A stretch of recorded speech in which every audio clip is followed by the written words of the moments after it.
All right. So tonight, we are talking about how to stop self sabotage. And this is something that affects all of us, myself included. Um, it's kind of a big deal. It really is. It's kind of crazy how that is. But first thing, so when you catch yourself sabotaging, the first thing you have to notice about self sabotage is the act itself. Like, what is triggering that self sabotage? Is it an emotional event? Is it a behavior? Is it a habit, fallback habit? Is it a coping mechanism? Is it based off some sort of emotion, memory, shame, anything like that? What triggers your self sabotage? Because when we all sabotage, it's we all sabotage in one way or another. We sabotage our own success, and oftentimes, most times, in fact, is based out of fear. I can tell you that a lot of my own personal self sabotage stems from shame, and fear. Shame of not being enough. Um, Shame of being seen as a sexual object, um, fear of being inadequate and incapable of the goals that I've set for myself. It's a pretty scary thing, to even admit it out loud. I can tell you things that have triggered my own self sabotage would be things like, getting a wayward glance, or what I would interpret as a lustful glance from someone who's not my husband. It makes me feel dirty. It makes me feel ashamed, and it it doesn't do a lot for me. And that can be an incredible, um, I've noticed for myself, an incredible means of self sabotage, where I will eat my way out of being attractive, or what I view as attractive. And it works in some ways, but in other ways, it completely destroys my self confidence. Maybe you can relate. I don't know. Um, when you're aware of your behaviors and the things that trigger your self sabotage, only then can you change it. Um, so, how do you go about changing it? For me, positive affirmation, and this is a huge one. Positive affirmation, something that you can journal, but what I have found most effective, especially going through the darkest periods of my life, is when I write sticky notes and I post them up all over the walls, the bathroom, my steering wheel, the mirror in my car, um, pantry, refrigerator, I mean, everywhere. It's like sticky notes galore. And I have found, like, if I just write myself nice little notes about my own value, not only as a woman, but as a human being, it really helps to uplift me and helps keep that, positive, healthy mindset that keeps me moving forward in the direction of my goals. Um, Writing down my feelings when I feel them, this is huge, huge, huge, huge for me. Um, and I know that I talk frequently about journaling, but I think it's so, so important that we write these things down, as we're feeling them, and not only write down what we're feeling, but process our way through it in a way that we can overcome it. Um, Create a plan of how to move past, um, this self sabotaging habit, self sabotaging behavior, or self sabotaging emotion. You have to create a plan so that you can continue your forward motion towards your goal. And, for all intents and purposes, we're talking about health and fitness, right? So a few things that I do recommend doing that I personally do: therapy, whether it's EMDR or talk therapy or whatever it is. Find a way to work through whatever your issue is. Journaling, prayer, meditation, sometimes leaning on a higher power greater than ourselves can provide us with a level of hope and understanding that we can't understand, or that we can't achieve outside of those forms of communication upward, right? Um, Finding a confidant, someone you can talk to about whatever your problem is, because sometimes just talking about it, getting it out there, makes it all better. And find a source of accountability, whether that accountability is with a therapist or your confidant, but someone who you can talk to about your progress moving past this sticking point, this self-sabotage point. So crucial. You just have to make sure that it's basically by having someone there for accountability, you're buying your own insurance on your success. You know, it's so important. And write about your sabotage issue and express why you want to change that behavior as you're writing about it. And this is, you can consider it, just writing out the garbage, or vision casting, or whatever you want to call it. But an example would be, so this is just my personal example, okay? I noticed that when a man looks at me in a lustful way who is not my husband, it derails my progress because I feel ashamed that someone besides my husband finds me attractive.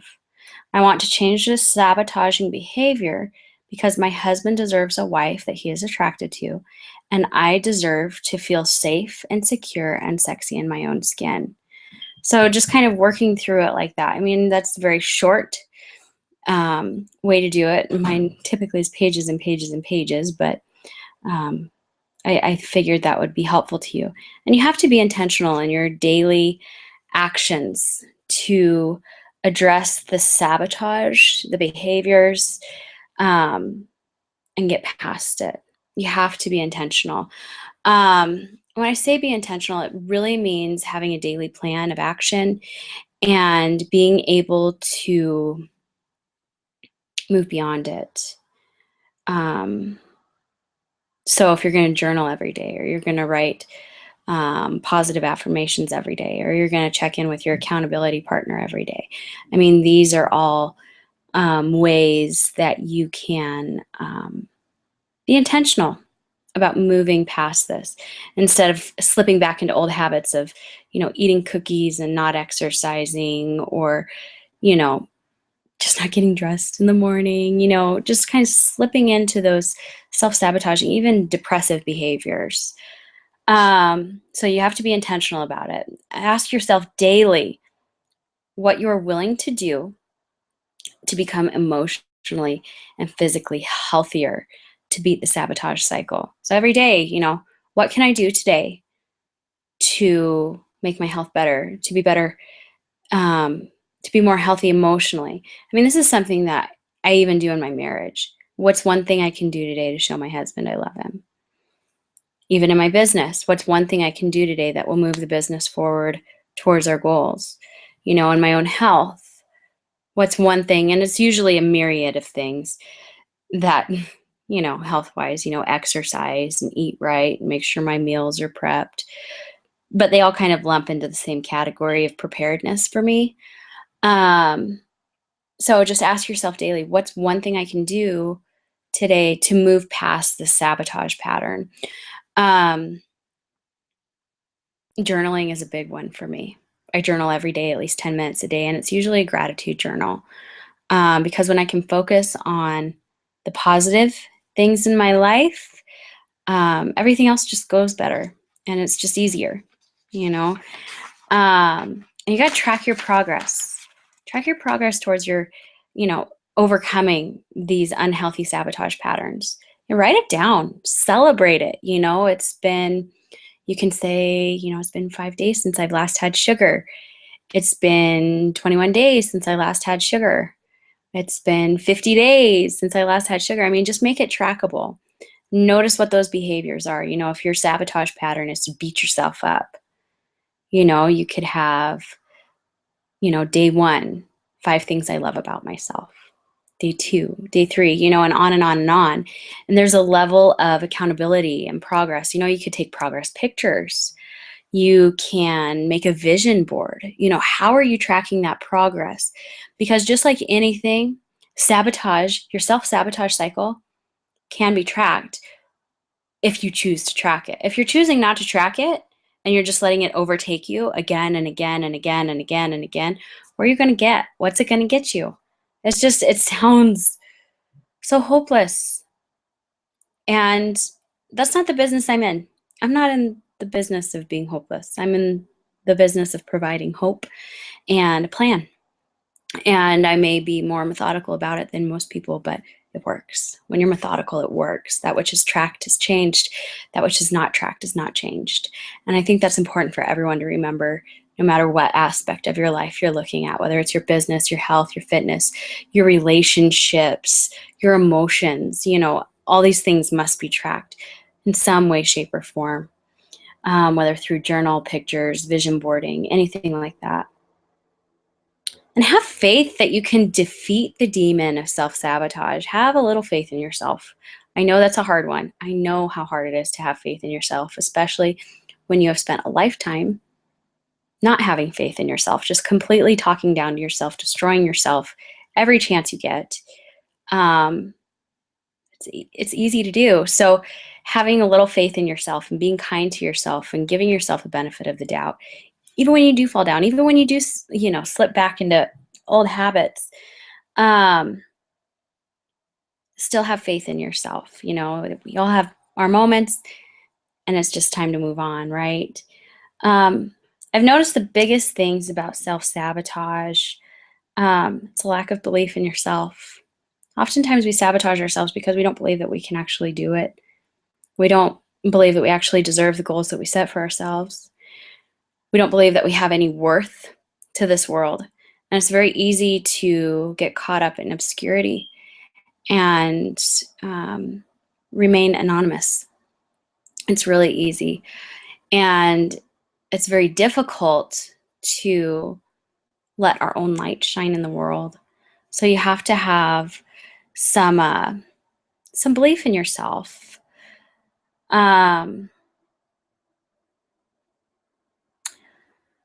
other things that really affect your self-sabotage is the level of shame. What is your level of shame? I'm currently right now reading a book by Dr. Brene Brown. It's called Daring Greatly, and she really dives into this whole topic of shame and vulnerability and how we're all born with some level of shame, and overcoming it can just be so, so, so difficult. And it's so tricky. It's so, so tricky. So kind of digging into that shame, fear of your own beauty, grace, and femininity. I can tell you that personally, I have struggled with my own femininity. And I don't mean that in like, I don't know if I'm a woman or not, because I totally do, but just embracing the femininity that I possess, my womanliness, embracing my own true beauty, not just external beauty. We're so, so raised in this culture to focus only on our external beauty. If we fail to focus on the internal beauty that makes us who we truly, truly are, to someone we may just be a face in the crowd, but it's not until you open your mouth and let the world see who you are that you're truly beautiful, right? I mean, we all know that person who is beautiful and then they open their mouth and we're like, oh, wow, they're not so attractive anymore. So I think we are often so afraid of our own beauty. We are so afraid of our own grace that we bring into this world. Some of us say we're clumsy, but I think every woman specifically who I've ever met possesses some sort of grace, whether she realizes it or not. It's pretty awesome, actually. And just our own femininity. And that looks different for every woman. It's not your girly girliness. It's just who you are as a woman. so important to just embrace that. Um, some other things that really affect our self-sabotage, we have a lack of faith, whether it's lack of faith in higher power, lack of faith in ourselves, lack of faith in others. Sometimes this is distrust. We're going forward, we're achieving these goals, we're seeking to achieve these goals, and we stop because we question ourselves. We question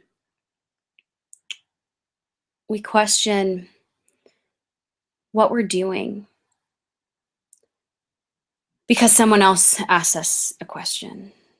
And all that question does, it may come out of curiosity, but all it does is confirm our fears of insignificance and makes us question our own motives for wanting to lose weight. I've heard in my own life, as well as the lives of many of my clients, that you wanting to be healthy and lose weight is selfish, when that's something that they're already wrestling with inside. So having someone make that proclamation or that accusation towards that person can be debilitating, because they're already questioning it in their own mind. Like, is this selfish? I think it's self-responsible, because how are you to take better care of yourself or of other people if you don't even take care of yourself? If you don't know how to take care of you, how are you to take care of anyone else? Before my husband and I dated, we were good friends, and through that process, I told him, you need to learn to love you, and I need to learn to love me before we will be any good for each other. And this was a 3-year-long process of me falling in love with myself and learning to trust myself and trust my decisions, because as far as relationships went, I had made some horrible, horrible choices in the past prior to meeting my husband. And I really had to learn to trust myself. I had to learn to trust the person I am, the woman I am, and I had to learn to love myself in order to ever let anyone love me. And I don't know if I'm digressing here, but I promise I'm going to bring it back around. You have to have faith in yourself. You have to trust yourself. We've all gone through periods where we have proven to ourselves over and over again that we are untrustworthy. We cannot trust our own judgment.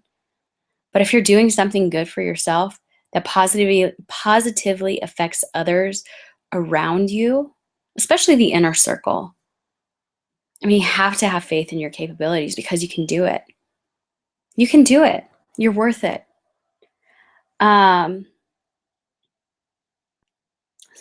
Another thing that really can impact self-sabotage that I've really noticed is low to no self-confidence. And this again comes from not trusting yourself.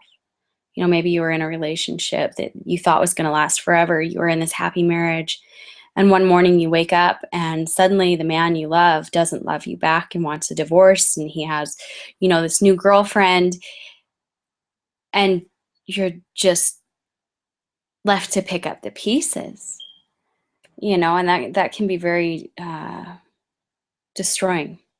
It can really crush your confidence in yourself and those around you, and just leave you crying. And I think that the low to no self-confidence is it for a lot of people. And that's why I really find that, those sticky notes of praise just for you, posted all over the place, can be so, so, so beneficial in your success, not only towards your health and fitness goals, but any aspect of your life.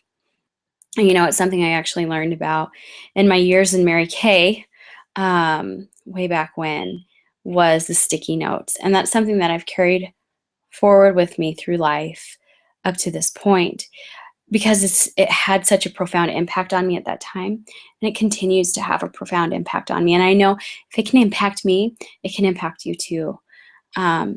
Self-sabotage does not have to be the end-all be-all. We all have tricky habits and hang-ups and things we do, and we don't fully understand why we do them. But when you can stop long enough to take an inward look and really evaluate those things, only then can you change them. So, do you have any questions for me? Is there anything? I see that we did get someone someone on the video, Miss Tristan. I'm so glad you joined me. But does anyone have any questions, comments, concerns as far as self-sabotage goes?